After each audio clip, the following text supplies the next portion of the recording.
The law came through Moses, but grace and truth came through Jesus Christ. Hey there, how you doing? My name's Tim Robertson, and I hope you're enjoying this journey we call Got Truth.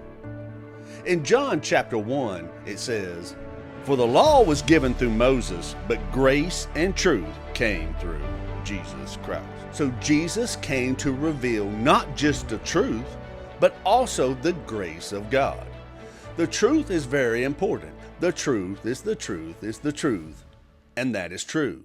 So the truth doesn't change. But there has to be something to accommodate truth to make truth really work, and that is called the grace of God. How does that work? Imagine looking at a scale, and you have grace on one side and truth on the other. They balance themselves out. You cannot be all grace, and you can't be all truth. They're two binary truths that work great together. Let's look at John chapter 8 and see how Jesus applied this grace and truth. Then the scribes and the Pharisees brought him a woman caught in adultery. And when they had set her in the midst, they said to him, "Teacher, this woman was caught in adultery in the very act. Now Moses in the law commanded us that such should be stoned. But what do you say?" So we see a woman is caught in the very act of adultery. So the truth is she's guilty of a sexual sin.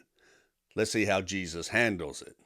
This they said, testing him, that they may have something to accuse him. But Jesus stooped down and wrote on the ground with his finger, as though he did not hear.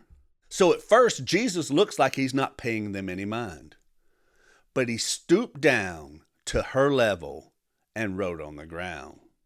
So when they continued asking him, he raised himself up and said to him, "He who is without sin among you, let him throw a stone at her first." And again he stooped down and wrote on the ground. Then those who heard it, being convicted by their conscience, went out one by one, beginning with the oldest even to the last. And Jesus was left alone, and the woman standing in the midst. But when Jesus had raised himself up, he saw no one but the woman.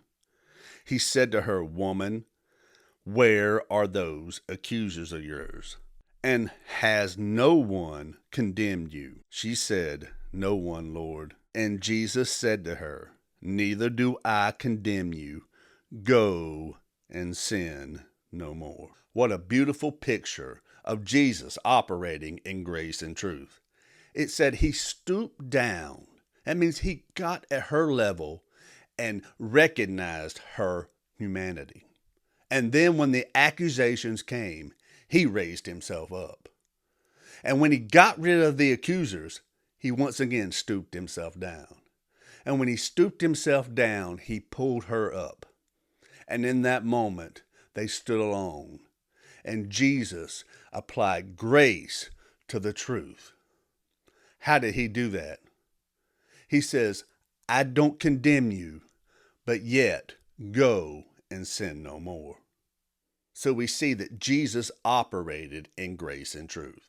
The truth is she was guilty, but Jesus applied grace, and grace is divine empowerment to change. He just said, "Go and sin no more."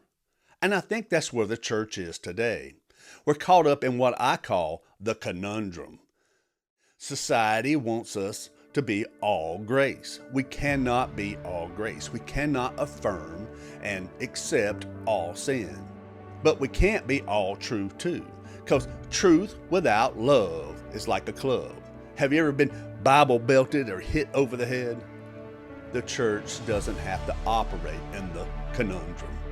The church should recognize the humanity of every human being. But we cannot compromise the truth. I hope that helped you. I hope that you'll continue this journey that we call God Truth. And in the meantime, we want you to stay blessed and live free.